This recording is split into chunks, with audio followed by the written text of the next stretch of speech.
Kelly coming at you from my part of PA. Well, I figured I'd do a real video for you, and I want to say Happy St. Patrick's Day. Yeah, it's a little late. I'm sorry, but girls got to work. All right, well, being that it's St. Patrick's Day, well, was St. Patrick's Day, I figured I'd do a little story for you. But instead of doing it out of the new book I showed you just recently about the first ghost haunting in Pennsylvania or in the United States, documented ghost in the United States, I figured I'd do this book here, Fairy and Folk Tales of the Irish Peasantry. It's edited by William Butler Yeats himself. And I'll read you a short little thing. Has a bunch of little folk tales in here, different chapters and whatnot. There's ghosts, tons of ghosts. There's the banshee, solitary fairies, the puka, and I just named my cat Puka. Yeah, so maybe I'd read you one of the puka one of these days.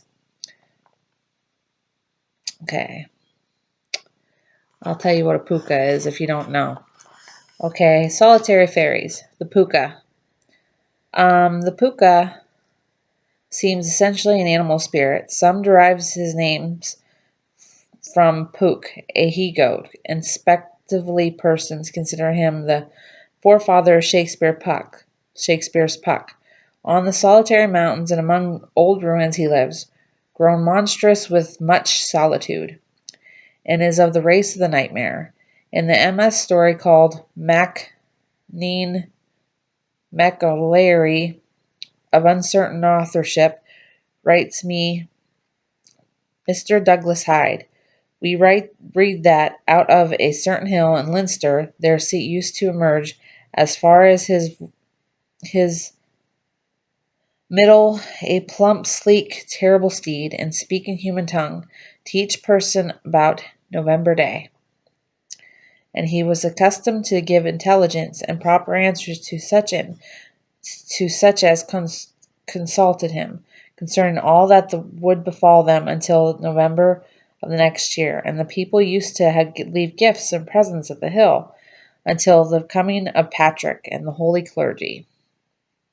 This tradition appears to be conjugate one with that of the puka, yes, unless it was merely a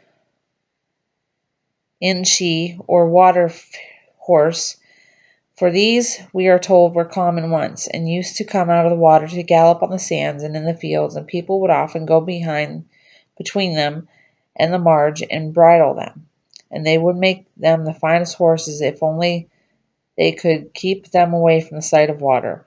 But it was once they saw a glimpse of water, they would plunge in with their rider and tear him to bits at the bottom. It being a November spirit, however, tells in favor of the puka, for November Day is sacred to the puka. It is hard to realize that wild, staring phantom, grown sleek and civil. He has many shapes, is now a horse, now an ass, now a bull, now a goat, now an eagle. Like all spirits, he is only half in the world of form. So, that was what a puka is. It's Irish ghost. Usually takes the form of an animal. I just told you, a horse, an ass, a goat, a bull. I never heard of the bull. That's interesting. And whatever. Yeah, there's your Irish folk tale for St. Patrick's Day. I hope you all had a good St. Patrick's Day. I hope you had a safe St. Patrick's Day. I know we just sat around and I just made ham and cabbage and Irish soda bread. And I did a leprechaun hunt for the kids. I do that each year.